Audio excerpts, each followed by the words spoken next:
that would, inspire a different feeling, just based on the color palette.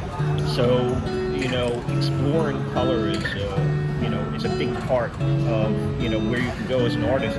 This application is remarkable for... It's unnecessary.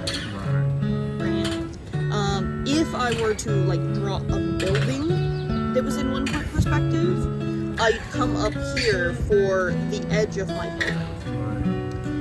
And I can add in the edge of my building. So the vanishing point is the point that the horizon of the two receding line dimensions. And no two gifts are identical, but it's clearly they're X-Men. So from that perspective, what you find with not just neotypicals but atypicals. Now, I'm not an expert in this area because my views are based from a self-referential, which is sort of subjective, and empirical analysis only, which is based on a sort of intersubjectivity or the collective view of others who've had the same experience as well.